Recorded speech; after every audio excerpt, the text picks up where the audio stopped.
नाईक साहेबांचं नाव नेहमीच पत्रिकेत आलेलं असेल.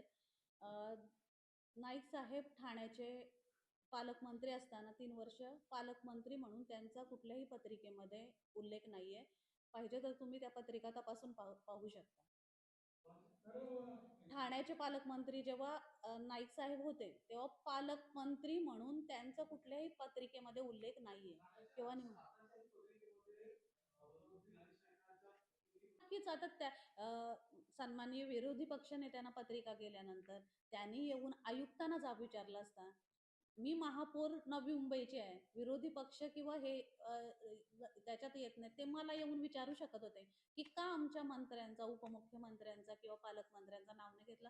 तर त्यांना जी आर दाखवला असता, त्यांनाही कळलं असतं जी आर प्रमाणे त्यांचे नाव नाही आपण टाकू शकत. हा घोळ तेव्हाच टळला असता.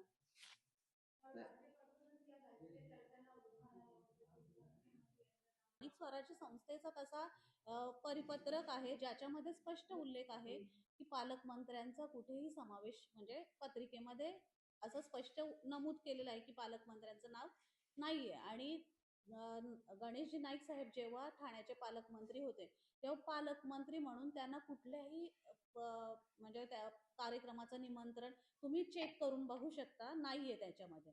राज्यात भाजप आणि सेना एकत्र आहे. तर मी महापालिकेमध्ये शिवसेना तुमचा छोटा भाऊ आहे. मग तुम्ही तुमच्या भावाला विश्वासात घेण्यात कमी पडलात का? किंवा जो जी आर तुम्ही आम्हाला सांगताय त्या जी आर संदर्भातली माहिती तुम्ही तुमच्या धाकट्या भावाला का देऊ शकला नाही? इथे नाही नाही ठीक आहे आपलं म्हणणं. आता इथं इलेक्शन पासूनच सगळा तुम्हाला माहित आहे. इथं एकत्र लढलेले नाहीयेत, पण तरी तुम्ही सांगता धाकटे भाऊ.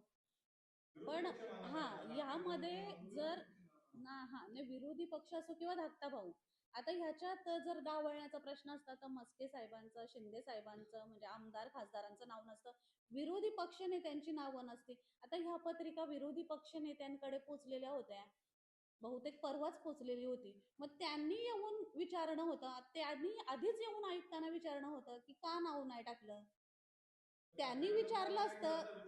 आता त्यांच्या बाबतीत त्यांना हा जी आर माहित नाहीये, ह्या जी आर विषयी त्यांचं अज्ञान आहे, हे आम्हाला कसं कळेल जोपर्यंत समोरून. आता मी आपल्याला सांगितलं की असा असा जी आर आहे म्हणून आपल्याला माहित झालं आणि आपण विचारलं का नाव नाही टाकलं म्हणून मी सांगितलं जी आर. त्यांनी येऊन विचारलं असतं की का आपण सन्माननीय उपमुख्यमंत्र्यांचं किंवा पालकमंत्र्यांचं नाव टाकलं नाही, तर आम्ही त्यांनाही जी आर दाखवलं असतं आणि त्यांचं अज्ञान दूर केलं असतं. आता ह्या कार्यक्रमाच्या वेळी म्हणजे एवढा सुंदर कार्यक्रम आणि ज्याच्या माध्यमातून म्हणजे कोणाच एका माणसाचा नाही तर संपूर्ण नवी मुंबईचा फायदा होणार आहे, अशा कार्यक्रमासाठी अशा पद्धतीने निषेध करणं कुठेतरी मला चुकीचं वाटतं.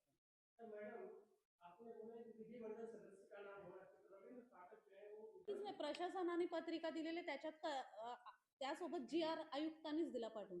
तो जी आर बघून आम्ही त्याच्यात करेक्शन केलं आणि त्याच्यानंतर कुठल्याही 2 पत्रिका आपण लोकांना पोचवले नाहीत की ह्याला एक पत्रिका आणि दुसऱ्याला एक पत्रिका.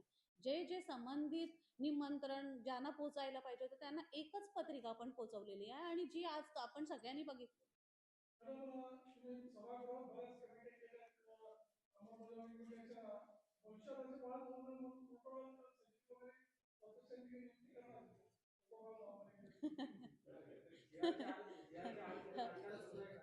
हे जी आर शासनाकडून येतात, त्याच्यामुळे त्याच्यावर काही समित्या करायची गरज नाही. ते ऑलरेडी नियम ठरवून आलेले असतात.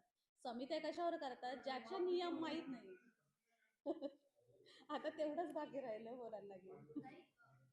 इथं इलेक्शन जो प्रोसेस है, हाँ वो अभी 17 तारीख को इलेक्शन होगा, 25 तारीख उसके बाद हम लोग उनका भी नाम इसमें शामिल करेंगे.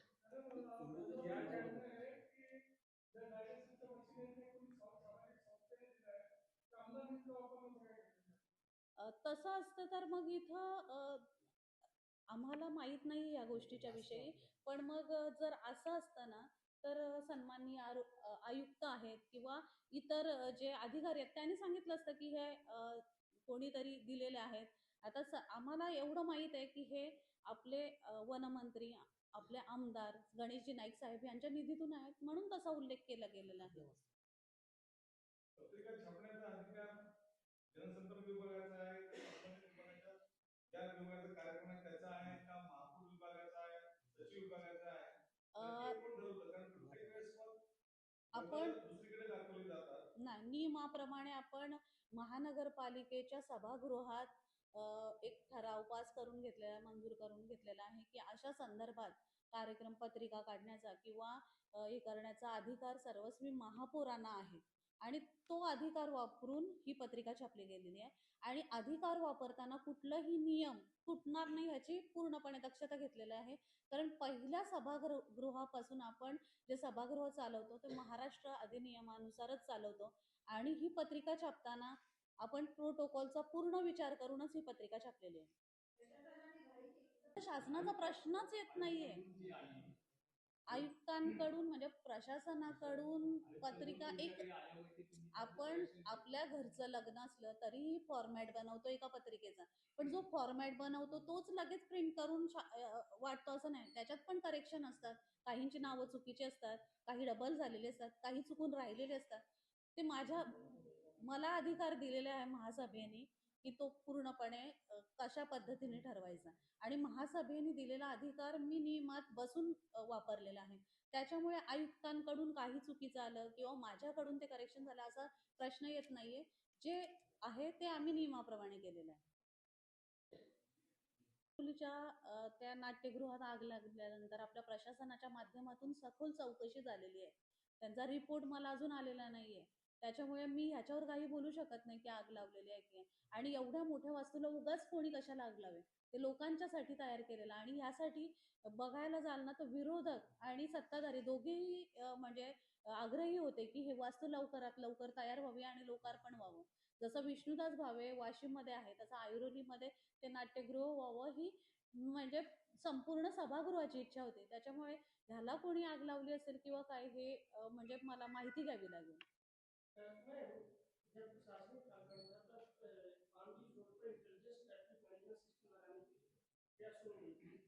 उसके बाद से अभी काफी रुका हुआ है एज अ महापौर या फिर एज अ सरकार की तरफ से शासन की तरफ से आप लोगों की अभी की क्या भूमिका है? क्या वहाँ पे जो पानी स्रोत है वहाँ पे इंटेलिजेंट ट्रैफिक मैनेजमेंट सिस्टम आगे बढ़ाया जाएगा या फिर जो उन्होंने कमानी दिखाई उन्हें निकाला जाएगा? अभी इसके बारे में मुझे आयुक्त जी से पूछना पड़ेगा कि क्या करने वाले हैं या फिर मतलब ये सब्जेक्ट अगर सभागृह में आएगा तो उस पर डिस्कशन होगा कि क्या करना है। और जो मतलब अगर उससे लोगों का फायदा होने वाला है या नियम से चलने वाला है तो वो नियम से ही होगा।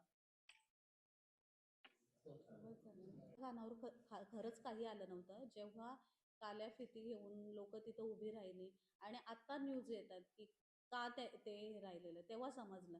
पण एवढ्या सुंदर कार्यक्रमाला आणि लोकांसाठी असलेल्या कार्यक्रमासाठी कोणी काल्या फिती दाखवून विरोध करेल असं म्हणजे स्वप्नातही वाटलं नव्हतं. कारण जी लोक विरोधात प्रचार करणारी आहेत किंवा विरोधात काम करणारे आहेत ती लोकही या सुविधांचा फायदा घेणार आहेत. असं कुठेही तिथं लिहिलं जाणार नाही की जे विरोधात काम करतात त्यांना इथं सुविधा दिल्या जाणार नाही. हे संपूर्ण नवी मुंबईसाठी आहेत आणि ह्यापेक्षा हेही म्हणजे प्रत्येक वेळी निदर्शनास आलं की आपल्या महानगरपालिकेच्या हॉस्पिटल्समध्ये 50% पेक्षा जास्त रुग्ण बाहेरून नवी मुंबईच्या बाहेर. मग हे सगळं असताना फक्त विरोधाला विरोध करावा आणि काल्या फिती दाखवा हे कुठेतरी चुकीचं आहे.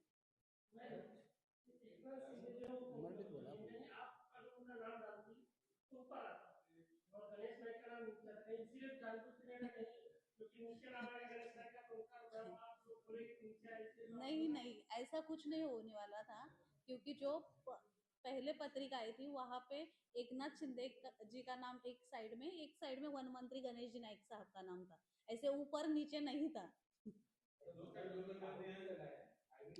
महायुतीमध्ये संभ्रम निर्माण करण्याचा प्रयत्न आहे का? कारण सीएम सरांकडे वरती पोहोचण्याचा प्रयत्न आहे का? एकनाथ शिंदेना मुद्दाम डावललं जाते. आता नवी मुंबईमध्ये महायुती कधीच नव्हती हे आपण पण जाणता. नवी मुंबईमध्ये भाजपा आणि सेना दोन्ही वेगवेगळे लढलेले आहेत आणि आदरणीय गणेशजी नाईक साहेबांच्या नेतृत्वात नवी मुंबईने गणेशजी नाईक साहेबांचंच नेतृत्व स्वीकारलेलं आहे. त्याच्यामुळे इथं युतीचा विषय येत नाही आणि जे काही असेल की म्हणजे ह्याच कार्यक्रमाच्या पत्रिकेचा संबंध दुसऱ्या कार्यक्रमाबरोबर जोडला गेला जो शासकीय होता आणि शासकीय नियमाप्रमाणे त्यांचं नाव यायला हवं होतं. हा जी आर शासनाने पाळलेला नाहीये, त्याच्यामुळे त्याच्याविषयी मी काही बोलू शकत नाही. पण आम्ही जो प्रोटोकॉल पाळलेला आहे तो नियमाप्रमाणे आहे, एवढंच मी सांगू शकते. आता राजकारण करायचं असेल तर कुठल्याही गोष्टीवरून करू शकतात. त्याच्यासाठी कुठला तरी एखादा निमित्त पाहिजे आणि ह्या गोष्टी लोकांच्या हितासाठी होणाऱ्या आहेत. त्याच्यात राजकारण करण्यासारखं काही नाहीये, पण करणारे कशातही करू शकतात. ते अयोग्य आहे, पण ते ज्यांनी दाखवलं त्यांना समजलं पाहिजे. विरोधकांचं काम आहे विरोध करणं, मग ते कुठल्याही गोष्टीवर असू शकतं आणि त्यात ते त्यांचं काम करत राहतात. पण जी चांगली कामं आमच्या माध्यमातून होऊ शकतात नवी मुंबईसाठी, ते करण्याचा आमचा नेहमीच प्रयत्न राहणार. ती अशी नव्हती, म्हणजे अशा कागदावर नव्हती. जी कच्ची पत्रिका आलेली ती अशा कागदावर होती आणि त्याच्यानंतर बनवलेली पत्रिका जी प्रॉपर बनवली गेली ती नंतर सगळ्यांना निमंत्रण देण्यात आलं. आता ह्याच्यात कोणी ती पत्रिका लीक केली किंवा काय कोणाचा उद्देश होता ते मला माहित नाहीये, पण जे झालेलं आहे ते सगळं नियमाप्रमाणे झालेलं आहे. आणि कुठल्याही आता ते पालकमंत्री आहेत, त्यासोबत उपमुख्यमंत्री आहेत, म्हणजे त्यांचा खूप मोठा मान आहे. उपमुख्यमंत्री म्हणून त्यांचं आम्ही नाव टाकताना आम्हाला मुख्यमंत्र्यांचा पण तो प्रोटोकॉल फॉलो करावा लागेल आणि इथं स्थानिक मंत्री असताना तिथपर्यंत जायचं आणि ह्या उद्घाटनासाठी मुख्यमंत्री उपमुख्यमंत्री बोलवावे असं नाही आम्हाला वाटत. त्याच्यासाठी आपले स्थानिक हक्काचे मंत्री आहेत, म्हणून नाईक साहेबांच्या हस्ते उद्घाटन घेण्यात आले आणि त्यातल्या त्यात त्यांच्या निधीतून फक्त डायलिसिस सेंटर झालेले आहेत, बाकी सगळ्या आहेत त्या महापालिकेच्या माध्यमातून झालेल्या आहेत. त्याच्यामुळे सन्माननीय आमदार मंदाताईंचा थोडा गैरसमज झाला की त्यांच्या कार्यक्षेत्रामध्ये आमदार निधी वापरला गेला, जो की म्हणजे वाशी रुग्णालय जे आहे ते त्यांच्या कार्यक्षेत्रात येतं आणि जे डायलिसिस सेंटर झालंय सेक्टर 14चं ते ऐरोली विधानसभा क्षेत्रात येतं. त्याच्यामुळे ही त्यांच्याकडून चुकी झाली असेल कदाचित, नजर चुकीने होऊ शकतं. नाही या ठिकाणी जर जर खरं जर आम्ही तर आहोत, तुम्ही कोणी येणारच का?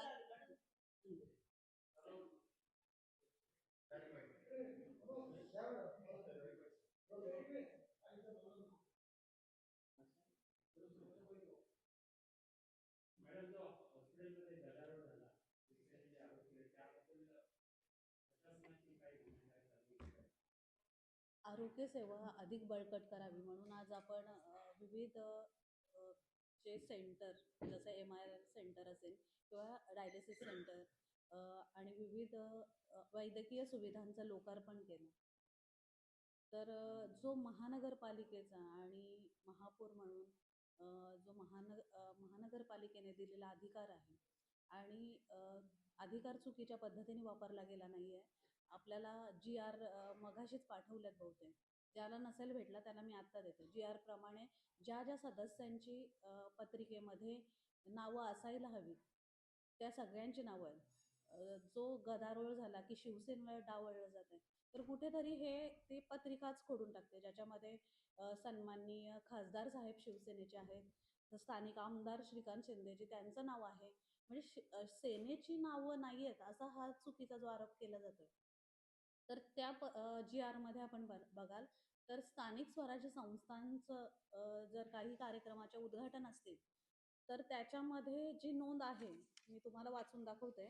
स्थानिक स्वराज्य संस्थांमार्फत तसेच निमशासकीय संस्था मंडळे इत्यादींकडून आयोजित करण्यात आलेल्या कार्यक्रमांना स्थानिक सन्माननीय विधिमंडळ सदस्य संसद सदस्यांना आमंत्रित केले जाणे आवश्यक आहे. विधानमंडळ संसद सदस्यांना आमंत्रित करणे आवश्यक असल्याची बाब संबंधित संस्थांच्या पदाधिकाऱ्यांच्या लेखी स्वरूपात निदर्शनास आणून द्यावी व विधानमंडळ संसद सदस्यांना आमंत्रित करण्याबाबत आग्रही भूमिका घ्यावी. कार्यक्रमाचे समारंभाचे आयोजन करणाऱ्या राज्य शासनाच्या सर्व संबंधित विभागांनी कार्यालयांनी स्थानिक स्वराज्य संस्थांनी शासकीय कार्यक्रम समारंभासाठी विधानमंडळ संसद सदस्य यांना निमंत्रित करणे, निमंत्रण पत्रिकेवर त्यांची नावे छापणे, कार्यक्रमाच्या ठिकाणी त्यांची राज्य शिष्टाचारानुसार व्यवस्था करणे, सन्मानजनक वागणूक देणे इत्यादी बाबत दिलेल्या वरील सूचनांचे कटाक्षाने पालन करावे. विधानमंडळ संसद सदस्यांकडून या संदर्भात तक्रार प्राप्त झाल्यास संबंधित अधिकारी कर्मचाऱ्यांसह विभाग प्रमुखांची जबाबदार धरण्यात येईल. म्हणजे ह्याच्यामध्ये स्पष्ट लिहिलेलं आहे की कोणाची नावं पत्रिकेत असावी. आता सन्माननीय आदरणीय आपले आमदार गणेशजी नाईक साहेब हे स्थानिक आमदार, त्यासोबतच आपल्या महाराष्ट्र राज्याचे वनमंत्री आहेत. त्याच्यामुळे प्रोटोकॉल प्रमाणे त्यांच्या हस्ते उद्घाटन होणे स्वाभाविक आहे. आणि इथं कुठेही असा उल्लेख नाहीये की सन्माननीय पालकमंत्र्यांचं नाव ह्याच्यात आलं पाहिजे. त्याच्यामुळे आपण पत्रिकेमध्ये त्यांचं नाव नाही घेतलेलं आहे. याच्यात शिवसेना किंवा इतर पक्षाला डावलण्याचा प्रश्न येत नाही. तसं असतं तर आपण सन्माननीय खासदार साहेबांचं किंवा सन्माननीय आमदार साहेबांची नावंही या पत्रिकेत घेतली नसती.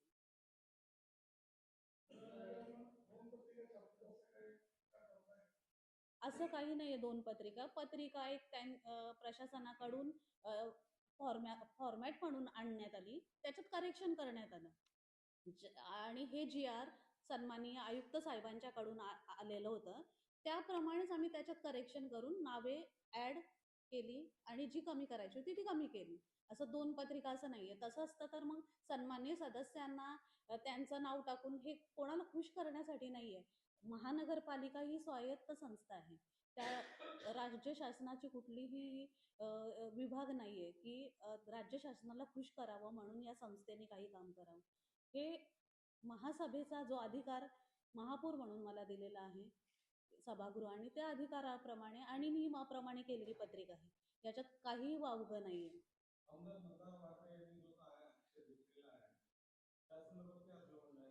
नक्कीच सन्माननीय आमदार मंदा म्हात्रेंनी बहुतेक पत्रिका वाचताना थोडीशी चूक केली असेल. कारण ह्याच्यात स्पष्ट पत्रिकेत लिहिलं आहे, आपणही वाचू शकता, की नवी मुंबई महानगरपालिका आणि माननीय नामदार श्री गणेश नाईक यांच्या स्थानिक विकास आमदार निधीमधून उभारण्यात आलेले स्वामी विवेकानंद भवन सेक्टर 14 वाशी येथील डायलिसिस सेंटर